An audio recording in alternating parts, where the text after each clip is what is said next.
¡Acción! Crononautas 18. Eres mayor de edad, perro.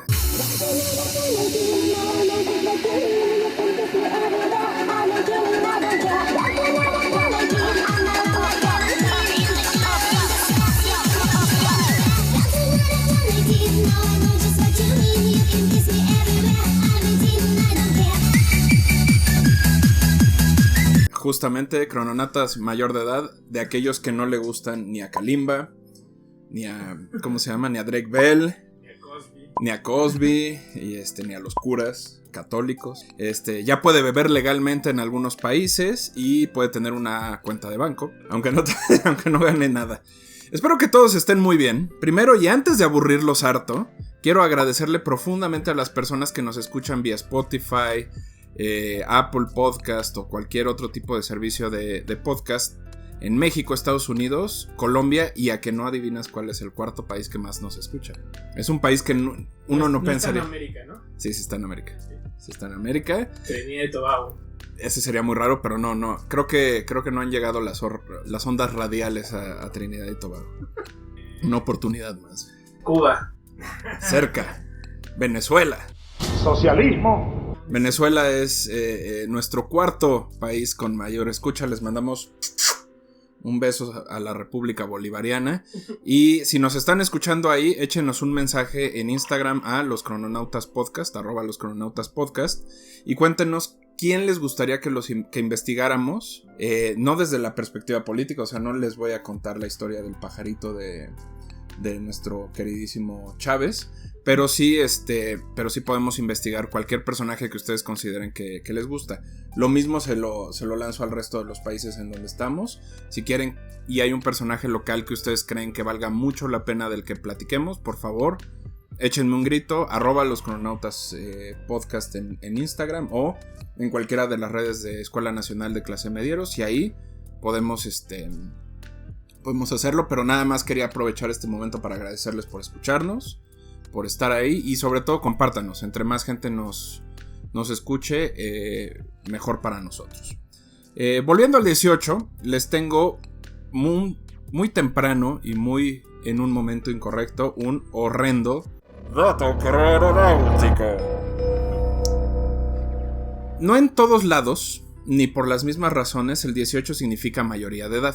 Por ejemplo, en países como Irán, la mayoría de edad se piensa desde los 15 años. En Corea del Norte, saludos a nuestro líder, es a partir de los 17, mientras que en Corea del Sur sucede a partir de los 19. En Estados Unidos, Níger, Puerto Rico y Camerún no eres mayor de edad y no tienes derechos de mayoría de edad hasta los 21 años. Pero sí puedes votar, por ejemplo, a los 18. El concepto de mayoría de edad o de adultez es un invento capitalista para normar la vida de las personas. Se piensa que a partir de dicha fecha la persona puede hacerse cargo de sí mismo y tomar sus decisiones, cosa que el productor y yo comprobamos más allá de los 30. Ni siquiera podemos manejar una vida a los 30, güey. Entonces no entiendo a quién se le ocurrió que los 18 era buena edad para tomar decisiones. Porque por un lado fue una edad que se diseñó para evitar el trabajo infantil y para garantizar que por lo menos tuvieras el nivel básico de educación. Pero por el otro también se hizo como una limitante política para que gente que no tuviera desarrollado, shot noruego, el instinto y la capacidad de tomar decisiones políticas no pudiera participar en las elecciones, ¿no? Al final, cada país, de acuerdo a sus propias costumbres, ha dividido la mayoría de edad, porque mientras puedes ser mayor de edad para comprar alcohol y bebidas, puedes no serlo para votar o ser elegido como presidente. De hecho, el artículo 84 de la Constitución mexicana dice que no puedes ser presidente al menos que hayas cumplido 35 años de edad al momento de la elección. Así que el productor, por ejemplo, todavía no puede ser presidente. Yo ya llevo bastantes años más de ser presidente. Entonces, cada vez que digan el viejito a López Obrador, acuérdense que, bueno, pues tampoco es que pudiera haber competido desde los 18. Entonces, la edad es una estupidez que nos inventamos para ver qué hacemos. Pero bueno, volviendo al bonito Crononautas, gracias por aguantar este dato crononáutico. La historia de hoy nos devuelve a una época de la historia de la música en donde un chingo de cosas pasaron, muchos ritmos sucedieron, pero sobre todo hubo muchas mezclas gangbangs, orgías de sonidos que construyeron lo que ahora conocemos como la música popular. La historia de hoy es una batalla en varios frentes donde nuestro personaje principal toda su pinche vida estuvo peleando. Pero antes de entrarle, mientras escribimos este bonito guión, escuchamos en vivo la radio por YouTube de Nice Guys Records, que es una disquera francesa con estilo bastante gringo, entonces muy raro, que es lo suficientemente mamadora, hipster y hermosa para que me guste. Entonces échenle un ojo, está en YouTube y sirve muy bien para relajarse, para estar trabajando, para estar cotorreando, etc. Igualmente les recuerdo que tenemos un Patreon, patreon.com diagonal. Igualmente les recuerdo que tenemos un Patreon, patreon.com diagonal en _clase medieros. Ahí nos pueden apoyar con lo que ustedes gusten, o bien en YouTube denle la campana y suscripción. Y si nos apoyan, yo nada más les quiero presumir, vean qué bonito. Esto es lo que van a recibir nuestros suscriptores en Patreon, que es una bonita playera de los Crononautas, además de algunos otros beneficios como fotos de el productor teniendo sexo con furros. Entrémosle pues a la historia de una vez. Esta historia está llena de guitarra, voz, energía y sobre todo una de las personas o de los personajes más importantes del blues y country americano. Esas voces que quedaron justo antes de la popularización de la música, de la masificación del blues, del jazz y sobre todo del blanqueamiento del género. Si no saben lo que me refiero, vayan al capítulo 2 para que entiendan a qué me refiero con blanqueamiento del género. Pero que dejaron una huella perra, poderosa y enorme en la música occidental. Hoy les vamos a hablar de la hermana reverenda Rosetta Tharpe. Este es el Crononautas mayor de edad y comenzamos. Un aplauso.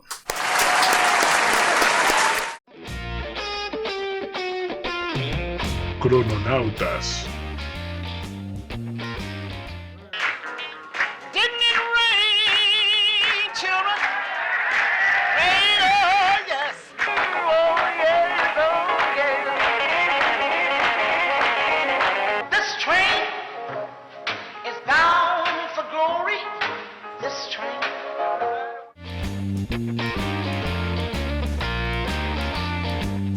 Hoy, Sister Rosetta Tharpe.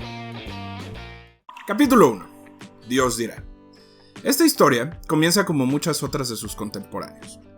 Cientos de personas de raza negra trabajando horas bajo el sol y el calor extenuante en las plantaciones de algodón. Algunos contratados y medio libres, otros sin saber qué estaba pasando.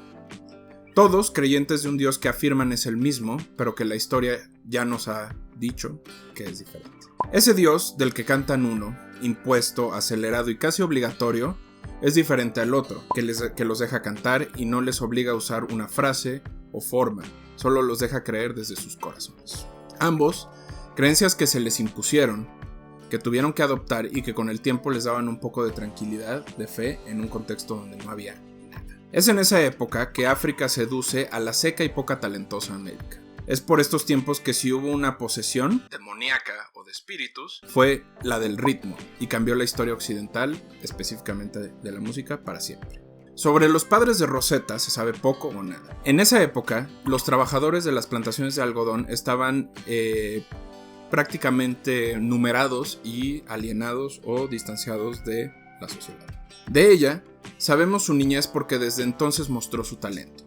Talento que no se sabe si heredó de su padre, Willis, que cantaba, o Bruce Willis, o de su madre, que tocaba la mandolina. Que tampoco se sabe si cultivó con los años y todo el tiempo que tuvo para desarrollarlo, o fue algo con lo que nació. Definitivamente no importa. Rosetta Nubin, o Rosethy Atkins, porque no se sabe cuál de los dos es el nombre original, nace el 20 de marzo de 1915 en Arkansas. Nació en una comunidad que se hacía llamar Cottonland. Imagínense el nivel.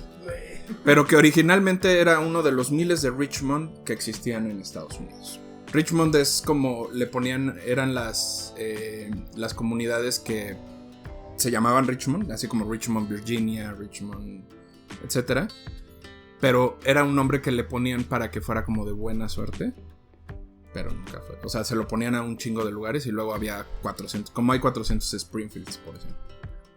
Fundada en 1820, la población se desarrolló alrededor de la caña y la madera. Entonces lo que es interesante es que se desarrolló primero, o sea, cuando llegan los migrantes a esta parte, se desarrolla con la madera y la caña, pero con el tiempo obviamente depredaron toda la zona y decidieron que era mejor plantar algodón. En realidad, Cottonland es un pueblo de 2.6 kilómetros cuadrados de tierra. Nunca fue relevante para el estado de Arkansas hasta que empezó a volverse una enorme plantación. Entonces, en realidad, como pueden ver, es un Campeche o una delegación Iztacalco. Se dice que está ahí. Hay registros de algo que pasó ahí, pero nadie ha estado ahí, más que Rosetta. Si ya escucharon el Crononautas número 2 de Robert Johnson, saben que en este programa compartimos la crítica sobre la romantización de la pobreza y el blanqueamiento de la historia de la música negra. Es por esto que es fundamental entender que el gospel, música en la que creció Rosetta, era música de esperanza en un contexto de explotación brutal y en donde las oportunidades para las personas afroamericanas eran mínimas. Piénsenlo de esta forma. Mujer afroamericana en los 20s, 30s o 40s era prácticamente una sentencia de vida. Pero por alguna razón, y como dice el maestro Jeff Goldblum en Jurassic Park, la naturaleza siempre encuentra la forma. Y Rosetta es un gran ejemplo de esto. Con todas las apuestas y los números en contra, Rosetta es uno de esos extraños casos de la época en donde ser mujer y afroamericana no fue tan importante como ser cantante y ser guitarrista y una gran músico. Desde muy pequeña, algunos dicen que fue a los 4 y otros fue a los 6, Rosetta acompañó a su madre con su grupo de gospel.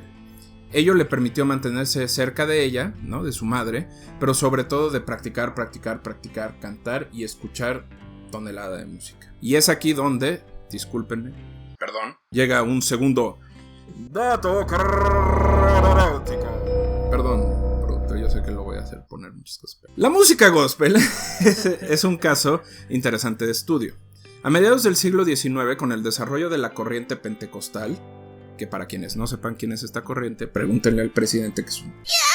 Pregúntenle a él es pentecostal, que permite la adoración en forma de música. El gospel se desarrolló como un género musical sin necesariamente tener un ritmo o tono predeterminado. Piénsenlo de esta manera. El heavy metal es heavy metal no solo por lo que canta, sino por el tipo de ritmo, métricas y forma en la que se componen las canciones. El gospel en realidad era cualquier tipo de canción que adorara a Dios. ¿Okay? Entonces podía ser, o sea, P.O.D. es gospel, Taylor Swift es gospel, Johnny Cash es gospel, Rosetta Tharpe era gospel. De hecho, la palabra gospel es en realidad evangelio o evangelizar, ¿no? Y significa palabra del Señor, y es lo mismo en todas las interpretaciones que ellas. Por eso no hay un registro absoluto de cuándo nace o cuándo se muere. Representa, sobre todo, lo importante del gospel es que tiene que traer y tiene que contener el mensaje de Jesús. Está basado en el Nuevo Testamento y sobre todo se trata de traer las enseñanzas que, si ustedes han leído la Biblia alguna vez, si ustedes han leído la Biblia alguna vez, se darán cuenta de que todos son interpretaciones de lo que dijo Jesús. O sea, nunca hay una escritura de exactamente Jesús escribiendo algo sobre las cosas. Se supone que los apócrifos son cosas que Jesús escribió con otros cercanos, pero además es bien difícil porque obviamente en aquella época escribir implicaba tener los medios para hacerlo, y escribir no era como ahora que te agarras un cuaderno y lo escribes, era complicado, necesitabas pieles, necesitabas otras cosas. Entonces imagínense que lo que se dedica a la música gospel, y con esto no lo quiero desacreditar, pero sí, la música gospel se dedica a mandar el mensaje de Jesús cuando Jesús probablemente no dio sus mensajes. Entonces piénsenlo desde ahí, desde ahí ya es interesante. Pero bueno, el punto es que la música gospel nace como un elemento para enseñarle a la gente que no sabía leer y que no sabía escribir los mensajes de Jesús. Es por eso que se hizo extremadamente popular entre los esclavos y trabajadores de las plantaciones, que poco a poco comenzaron tanto a agregarla a su día a día como a reproducirla y a cantarla. Algo que comenzó siendo solo de voz, por ejemplo como Amazing Grace, se volvió en canciones complejas que empezaron a llenar la radio local y tradicional de Estados Unidos. En 1930 Thomas Dorsey, que era un músico jazzista de la época, decidió dedicarse solo a grabar gospel y propagar la música hasta su muerte, que fue por ahí de 1990 y tantos, estableciendo disqueras y en general un circuito alrededor de la música gospel. Entonces imagínense que la relevancia que tenía, sobre todo para la población que era de bajos recursos. Pero nos estamos adelantando. La niñez de Rosetta era una mezcla de buenas y malas experiencias. Sobre la relación con su madre, diría que no la entendió hasta que fue adulta, o sea, que no entendió cómo su madre actuaba hasta que fue adulta. De hecho, su madre estuvo con ella prácticamente toda su vida. Aquí es donde hay versiones encontradas. Quienes acompañaron al grupo evangélico con el que Rosetta y su madre viajaban, aseguraban que Katie era dura pero amorosa con su hija. Esto implicaba que todo el tiempo que no estaban cantando o rezando se encontraba practicando o la guitarra o la mandolina o cantando. Otras personas aseguran que la explotaba, que se había hecho un nombre en la comunidad por su hija y por lo tanto un modo de vida discreto pero digno, y que veía reflejada en ella el talento que ella misma en su propia infancia no pudo desarrollar. Una pinche vieja explotadora. Lo que es un hecho es que se le consideraba a Rosetta una maravilla, y mucha gente se acercaba al grupo evangélico donde estaban solo por verla actuar. Aprendió a leer, escribir y cantar en la comunidad, y su mundo, por lo menos durante esos años, circuló alrededor de eso. La educación toda estuvo basada en religión, y sus principios de vida y de forma también estuvieron ahí. Todo eso funcionó por un tiempo, y en realidad fue feliz, pero no por siempre. Capítulo 2. La maravilla es humana. Como les había dicho al principio, esta historia es una anomalía dentro de un sistema que solo permitió salir a algunos, pero que se tragó a la gran mayoría. ¿Por qué se los digo? Porque aún se discute hoy qué fue lo que hizo que Rosetta fuera quien fue, a pesar de haber enfrentado una realidad muy parecida a la de muchas de sus contemporáneas y contemporáneos que terminaron por morir, ya fuera de drogas, de alcohol, o definitivamente ni siquiera tener la oportunidad de ser músicos o cantantes. Hay quienes le atribuyen la supervivencia a su carácter, fuerte y discreto, donde nadie le veía la cara. Hay quienes piensan que no tenía miedo a nada más que a Dios, y era por eso que era capaz de navegar y aguantar todo lo necesario para sobrevivir. Para unos cuantos, Sister Rosetta Tharpe era una anomalía que pasó desapercibida porque su batalla no era en contra, sino a favor de muchas cosas. Y aquí es donde nos encontramos nosotros. ¿A qué nos referimos? En lugar de estar peleando por tirar una cosa y poner una nueva, Rosetta lo que quería era: vénganse todos, aquí cabemos todos, aquí podemos hacer todos. Después de varios años de andar en el camino con su mamá, decidieron instalarse en Chicago a mediados de los 20. Dicha decisión no fue gratuita. El nombre de Rosetta ya era grande y la ciudad ofrecía diversas posibilidades de hacerla crecer y desarrollarse. También ahí estaba la Meca, el templo Roberts de Dios en Cristo, que era uno de los templos pentecosteses más importantes que había en Estados Unidos. Recordemos que para aquel entonces la música se popularizaba a través de 3 medios: la radio y sus grabaciones de un canal, los conciertos en lugares santos y no tan santos, y las páginas musicales. Fue durante ese tiempo que se presentó en iglesias, convenciones religiosas, eventos multitudinarios y en general donde pudiera. Su casa, el Templo Roberts, se convirtió en el espacio ideal para probar todo lo que podía: canciones, ritmos, riffs, lo que se le ocurriera. Siempre bajo el pretexto de la alabanza al Señor. Pero también fue en ese contexto que conoció el jazz y el blues, géneros que no vivían del todo en el contexto en el que se encontraba, en el contexto de campo, y que le permitieron sumar a su ya de por sí interesante talento ritmos y formas que no conocía. A los 19 años, se casa con el ministro de la misma congregación, Thomas Thorpe. En ese entonces, Thomas era el ministro que llevaba la ceremonia, pero Rosetta y su madre quienes atraían a la gente. Después de algunos años de matrimonio, el ministro y Tharpe se divorciaron. Aquí es donde la cosa se pone complicada.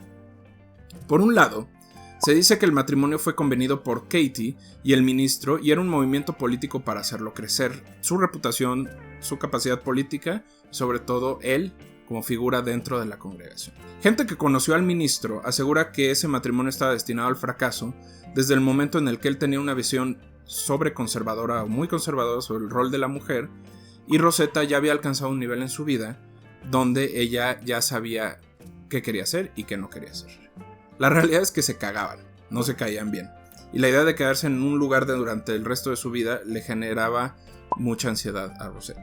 Otra teoría es que Rosetta, en el ánimo que siempre vivió, aceptó casarse como parte de su madurez y sin mucho cuestionamiento, como es parte de la vida que tengo que llevar y es parte de lo que tengo que hacer, entonces eso me toca. A ella, más o menos le gustaba el ministro y parecía que podrían tener una buena relación.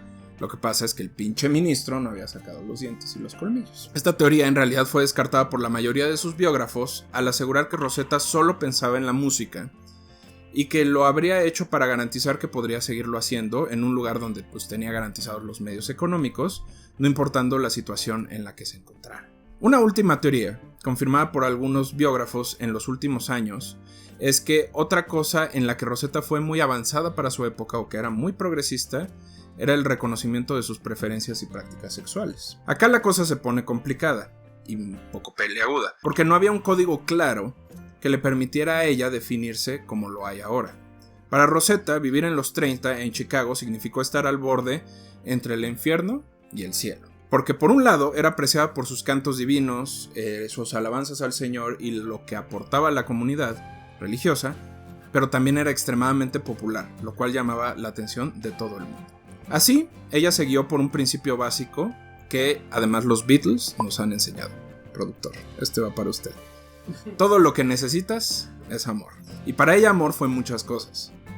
Predicó el amar a tu prójimo y de estar en una comunidad cerrada, seca y prácticamente endogámica como la religiosa, decidió salir al mundo y probar. A lo que, obviamente, en esos momentos de experimentación, se dice que el ministro se enteró que tuvo relaciones con algunas mujeres, lo cual, para un ministro pentecostés, cristiano, ¡es inaceptable!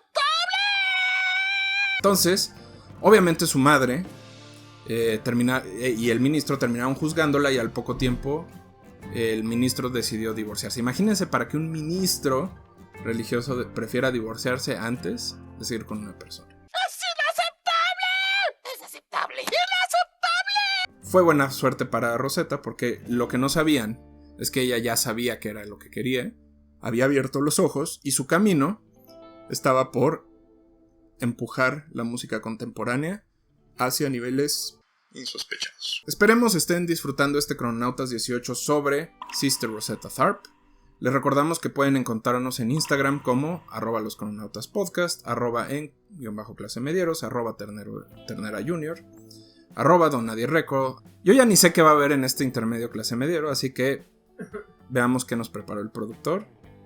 Denle mucho amor, denle mucho cariño y regresamos a este Crononautas 18, el vuelo de la hermana Tharpe. Un aplauso.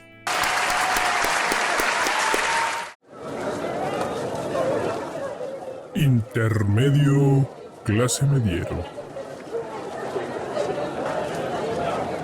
¿Quién es ese Pokémon? ¡Es Pikachu! Is there anybody in here? Hola, soy Ternera Junior, editor y productor de la Escuela Nacional de Clase Medieros y estoy muy contento porque llegamos a los 10 Patreon para el equipo de Clase Medieros, incluido Akotai-chan, Bartasar y Rich y Don Nadie. Es un logro muy grande para nosotros. Muchas gracias a esas 10 personas. El apoyo que ustedes nos brindan viéndonos, dándonos su donación en Patreon o compartiéndonos es muy grande y gracias a eso seguimos adelante.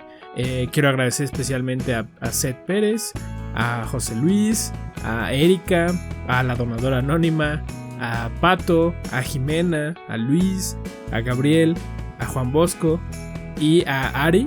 Ustedes son los primeros 10 Patreon que tenemos y estamos inmensamente agradecidos con ustedes. Muchísimas gracias y esperamos sigan disfrutando de nuestro contenido. Hasta la próxima.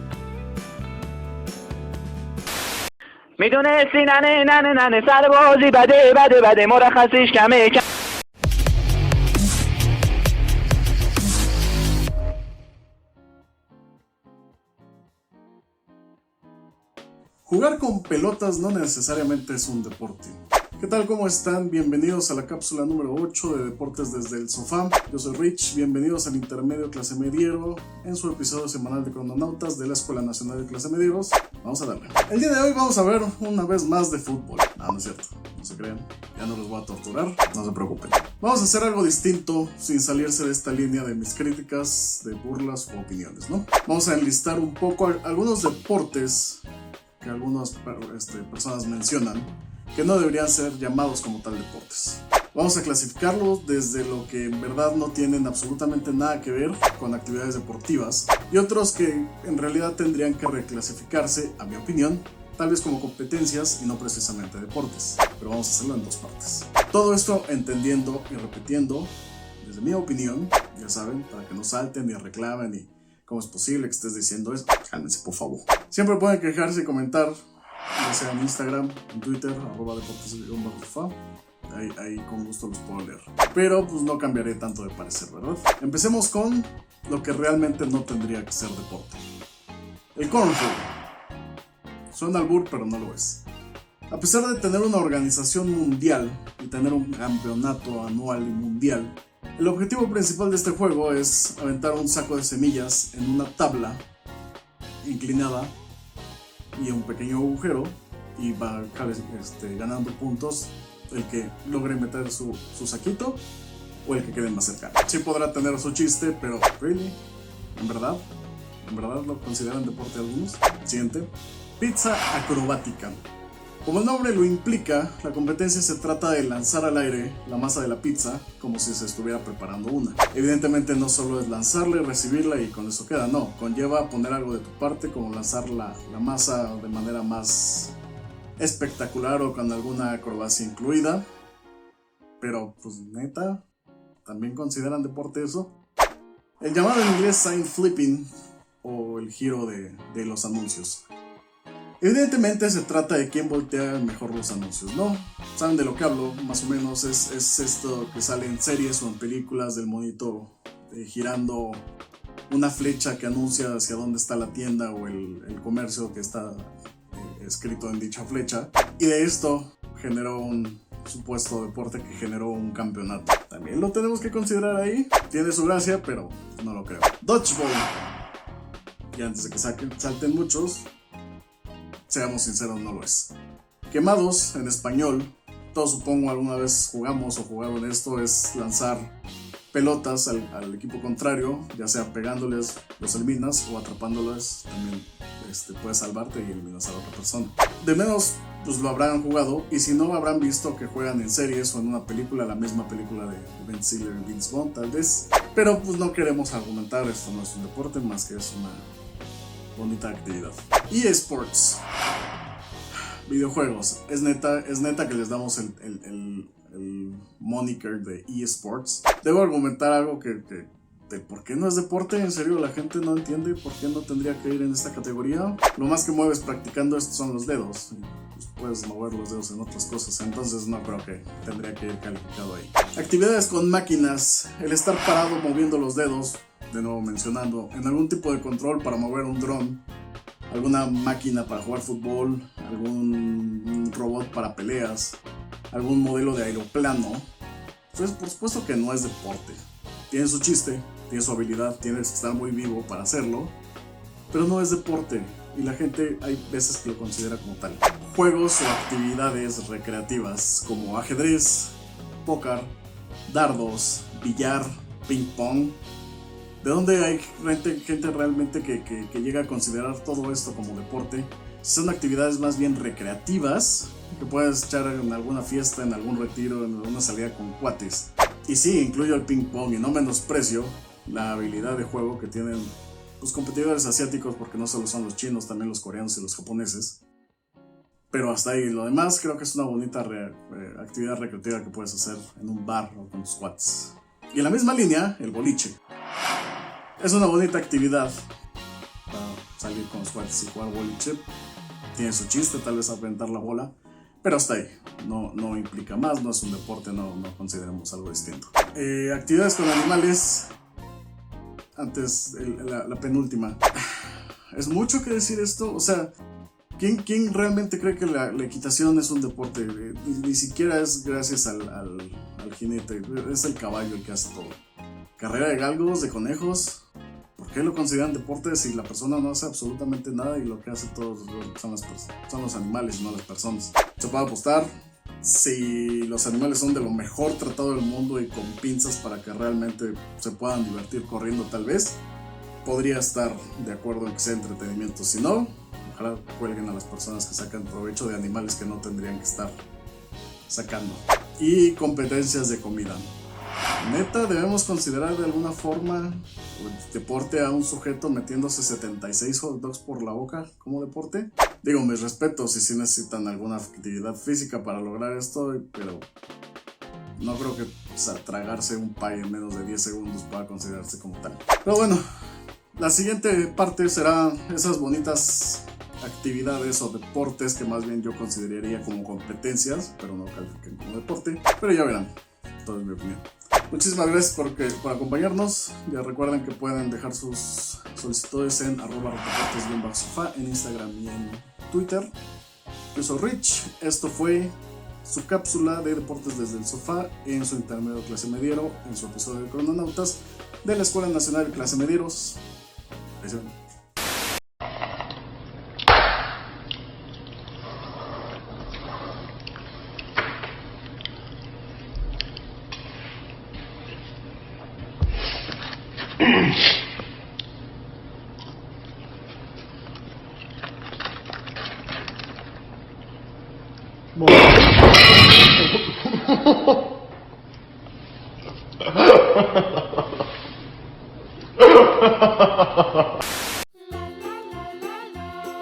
Crononautas presenta El Rincón de Don Nadie. Hoy, el vodevil. Pero antes de seguir con la historia de Lupe Vélez, ¿qué es el vodevil? Amiguito, amiguita, amiguite, ¿te has encontrado frente a tus amigos snobs hablando del vodevil? ¿Te has preguntado qué significa esta vieja tradición teatral y te da mucha hueva buscar en Google? No te preocupes, aquí está tu amigo Don Nadie para contarte qué chingados es el vodevil. El vodevil es una comedia teatral cuya trama se basa esencialmente en malentendidos y situaciones insolentes, pero ha tenido diferentes evoluciones. En un principio empezó como un tipo de canciones a finales del siglo XVII que contaba una historia, una especie de country o rap, pero que sí se entiende. Después fue una obra de confusión en donde distintas situaciones se repetían y era un teatro simple y de acceso a todo el público, un poco como Chespirito, pero con calidad. Finalmente, a mediados del siglo XVII, la mezcla de las dos cosas, canciones y situaciones de risa, se volvieron la versión actual del vodevil. Con el paso de los siglos, se fue adaptando a los distintos públicos. Por eso, en Europa era la mezcla de canciones y ciertos actos, mientras que en América, además de las canciones y los actos, se pensaba en términos de sketches, es decir, escenas sin aparente relación entre ellas. Tony Pastor es considerado el padre moderno del vodevil, ya que le dio la estructura y lógica que tiene ahora. Lo hizo respetable, le quitó la suciedad y sobre todo lo hizo exitoso. Importantes estrellas que seguramente tú no conoces se desarrollaron bajo el sistema del teatro vodevil. Por ejemplo, W.C. Fields, que era malabarista y comediante. Will Rogers, que era vaquero y cómico. La famosa belleza americana Lillian Russell, Charlie Case, que era monologuista, y Joe Jackson, que era pantomimista. Lo cual nos hace pensar que tener una profesión en esa época era cualquier cosa. Igualmente, artistas europeos del Music Hall como Sir Harry Lauder, Albert Chevalier e Yvette Gilbert pertenecieron a él. Ahora, amiguito, ya sabes qué chingados es el vodevil. Ahora, agarra tus chunches y sácate a la verga. No te quiero ver aquí. Esto fue El Rincón de Don Nadie. ¡Se lo lavan!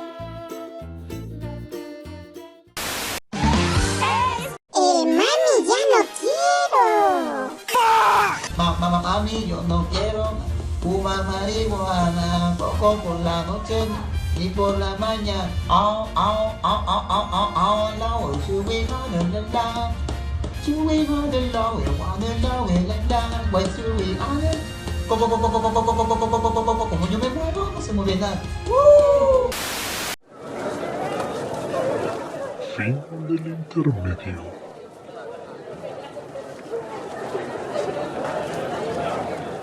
Capítulo 3. Entre lo divino y lo diabólico. Aquí comienza la discusión. Algo que no lo está, o sea que no está en discusión, y que deben guardar en su cabeza de ahora en adelante es que Rosetta siempre cantaba para Dios. Siempre lo hizo, aunque algunas veces fuera a su manera, con su propia interpretación. Pero al decidir moverse a Nueva York en 1938 con su madre, no solo dejó a su esposo el ministro, sino la certeza que le daba la iglesia y la vida que había visto desde niña. Lo único que se llevó de su vida en Chicago fue el apellido, el cual adoptó con un cambio de letra. En vez de apellidarse Thorpe, como era el ministro, se puso Tharpe, porque además era como lo pronunciaba la gente. Entonces, como el Tri. Si no saben la historia del Tri, el Tri se llama el Tri porque nadie le decía Three Souls in My Mind. Entonces prefirieron decirle, ya le decimos el Tri. Entonces ya, se quedó el Tri. En Nueva York tuvo que enfrentarse a varios problemas, pero el más fuerte, mantener a su madre y hacerse de un nombre por su cuenta. Afortunadamente para ella, estaba en el lugar correcto, en el momento correcto. La escena de bares y centros nocturnos le permitió tener sus primeras oportunidades. El problema es que estas oportunidades era cantando música popular y secular, aquella que no podía cantar en la iglesia y de la que huía la iglesia pentecostal, pero sobre todo que iba en contra de sus principios básicos de vida. La comunidad religiosa, que en ese tiempo la seguía, comenzó a darle la espalda y a negarla como parte de ellos. Así que por un lado, Rosetta tenía que hacerse de un nombre por su cuenta, pero por el otro, su comunidad, incluida su madre, la criticaban por dar el salto. Para entender este salto, antes que hay que analizar la relevancia que tenía. Para ese entonces la música gospel era un mercado relativamente redituable, pero sobre todo era música de sanación y adoración.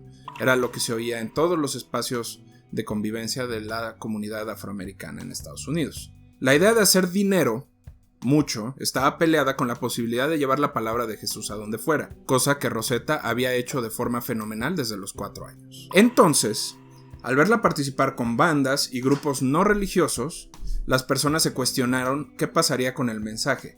Si su ángel, esa persona que llevaba todas estas ideas a todo el mundo, no lo iba a hacer, ¿cómo le harían ahora? ¿No? Y empezaron a preocuparse de que la estaban perdiendo. Rosetta, tan astuta y tan inteligente como era, tenía una idea mejor. Para ella, el amor a Dios estaba en todo lo que hacía, no solo en las canciones.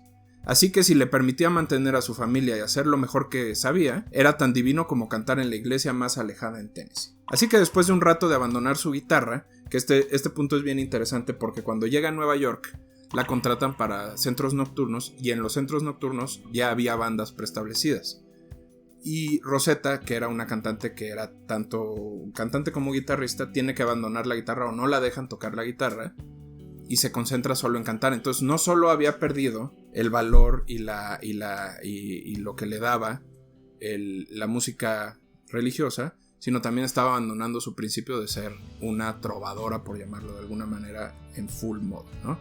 Entonces había abandonado ya la guitarra, estaba cantando con bandas de gente que era de dudosa calaña, y entonces se dedicó a participar en esto. Empezó a tener mucho éxito, empezó a llamar mucho la atención, y aunque dijo, no voy a dejar de cantar mis alabanzas, tampoco puedo negarme que la música popular es buena y es interesante. Entonces decidió unir todo, ¿no? Para sorpresa suya, Decca Records la firmó prácticamente de inmediato y la propulsión hacia el estrellato comenzó. Katie, su madre, obviamente no aprobaba, pero decidió que lo mejor que podía hacer en ese momento era protegerla y quedarse con ella. Un poco como los papás del Chicharito, pero sin ser sanguijuelas como los papás del Chicharito. Aún con el contrato, las dudas sobre su éxito eran muchas. El paso de lo religioso a lo secular tenía nerviosos a los ejecutivos. Con la inteligencia que la caracterizaba, Rosetta se unió a la banda de Lucky Millinder y bajo ese rol sacó canciones como I Want a Tall Skinny Papa, que se traduciría en Quiero a Peter Languila. No es cierto, quiero un papa alto y flaco, que no tenía nada que ver con la religión, pero que fue un gran éxito. Obviamente la comunidad no lo aceptó bien. Al platicar sobre la experiencia, se sospecha que fue el mismo Millinder que la obligó a cantarla. Sobre el cómo se negoció, se dice que ella aceptó cantar esta canción, que era naturalmente sexosa y de mucho reto, para ella al final poder grabar un disco completo de gospels acompañado por la banda de Millinder. Así que las siguientes canciones regresaron a su lugar de tranquilidad, el gospel. Eso la catapultó aún más. Quienes la admiraban por el tono religioso regresaron a escucharla, mientras que otros se acercaron a ella por la música. Otro elemento donde retó convenciones fue en los públicos segregados. En aquel tiempo hay que recordar que a pesar de que la esclavitud ya se había abolido, la discriminación y el trato diferenciado era algo bastante común.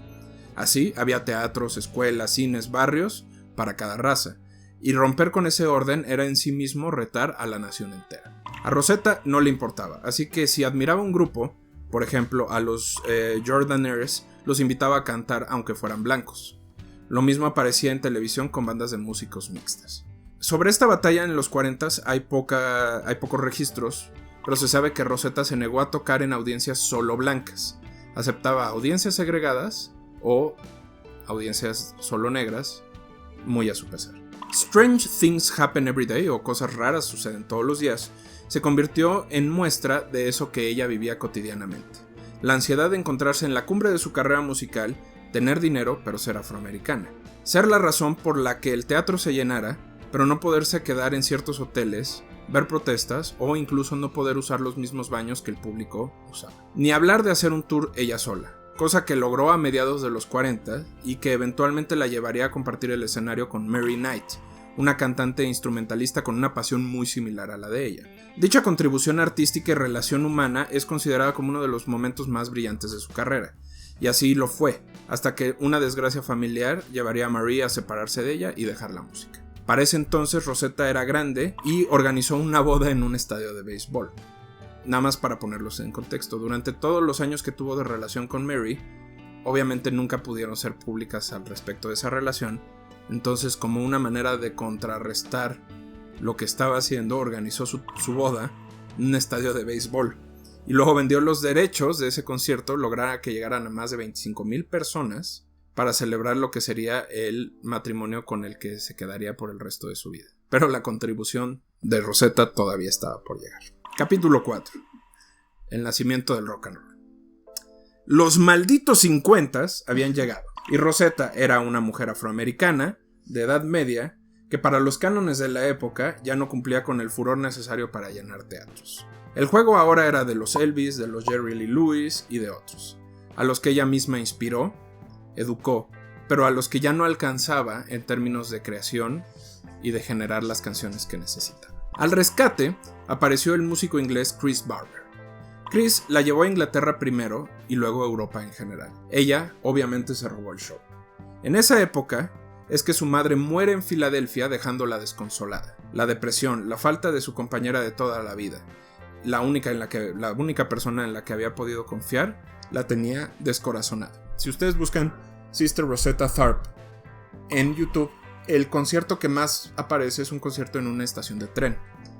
En esa estación del tren es en Inglaterra y es parte de los eventos organizados para darle preponderancia y popularidad en Europa. Entonces estuvo muchos meses en Europa y ese concierto en especial, que es un concierto muy muy muy característico, sucedió en esta época. Más o menos al mismo tiempo de la muerte de su madre, de la gira en Europa y de estar en como resurgimiento, le diagnostican la maldita diabetes. Le dio el azúcar, que no solo no se cuidó, sino que la llevó a perder una pierna.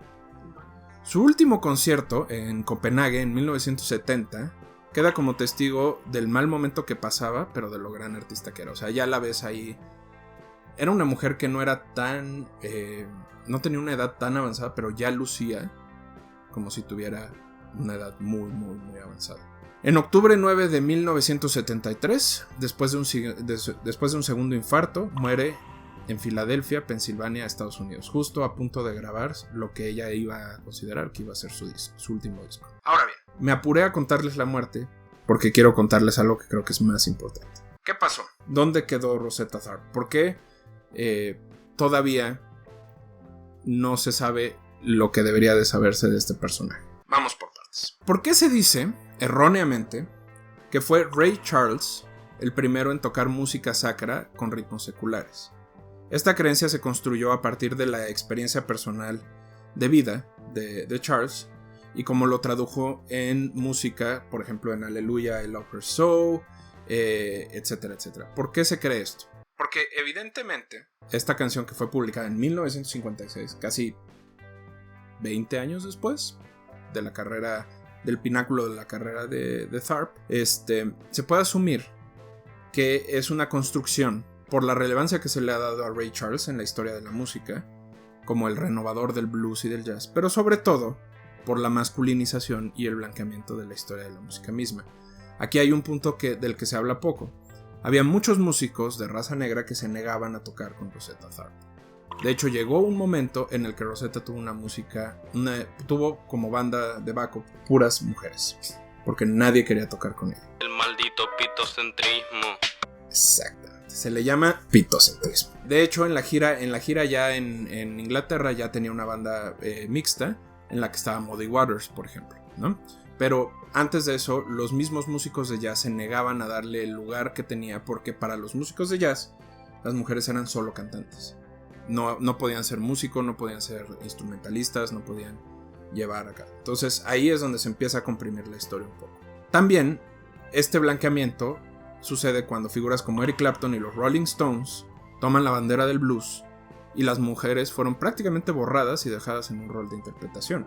Es decir, Janis Joplin y las figuras posteriores a Rosetta en el blues son cantantes, compositoras, pero difícilmente tenían este rol musical preponderante que ella tenía. Otro elemento fundamental es, y algo de lo que se habla muy poco y que cuesta mucho trabajo reconocer, y que yo voy de ahora en adelante a decir con toda seguridad, es que señoras, señores, señeres, como sea que se identifiquen, Sister Rosetta Tharpe inventó el rock and roll.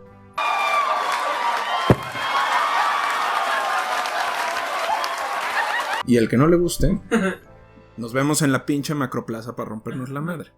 Ya se lo dije.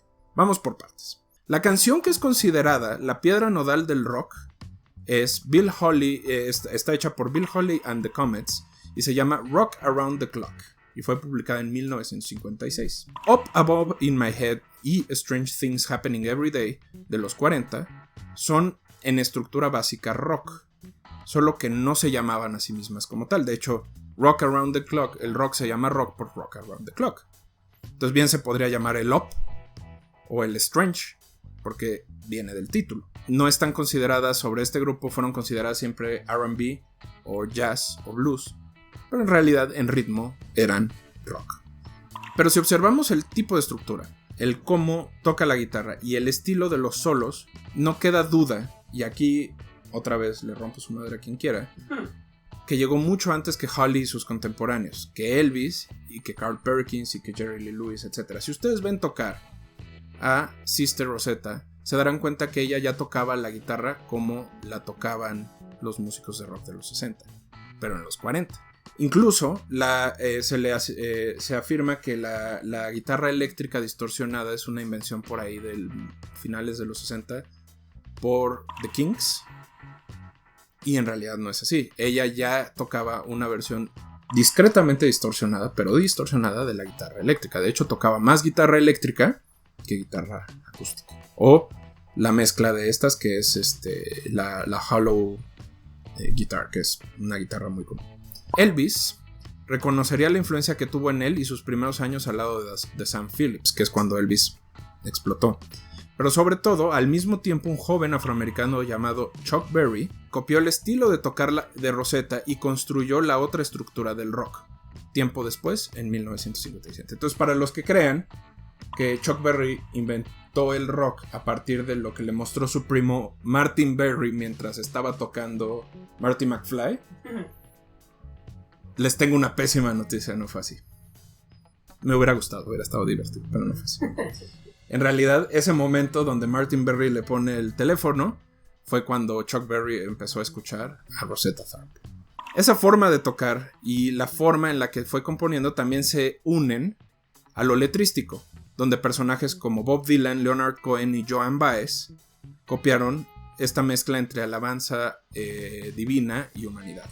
Así que si ustedes son de los que creen que el nacimiento del rock es gracias a cuando se hizo popular, siéntanse tranquilos que no fue hasta 2018, 103 putos años después de su nacimiento, que el Salón de la Fama del género que ella vio nacer la dejó entrar. 103 putos años después de su nacimiento. Cada vez que vayan a Cleveland, donde está esa mierda, orínense afuera. Y de paso orinen el estadio de los Browns. Pero, sobre todo, orinen esa madre. 103 años. Tardaron casi 60 años en dejarla entrar. El maldito pitocentrismo.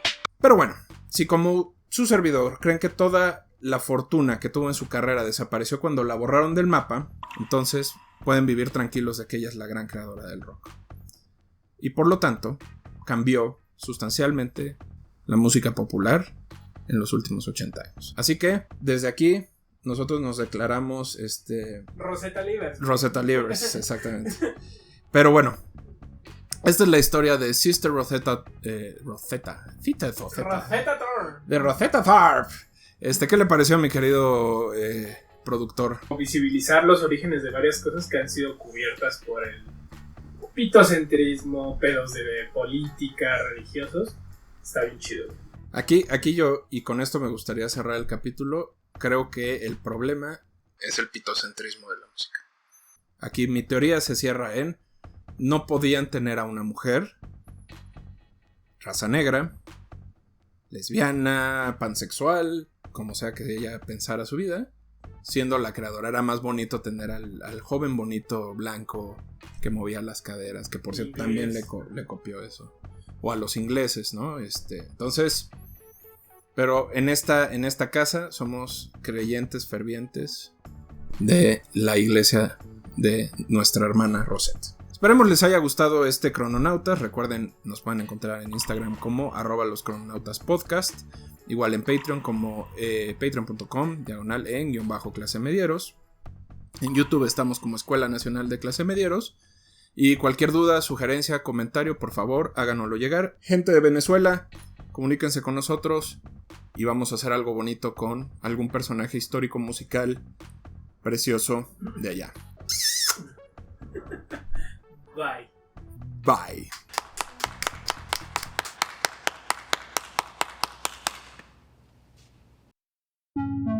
Crononautas.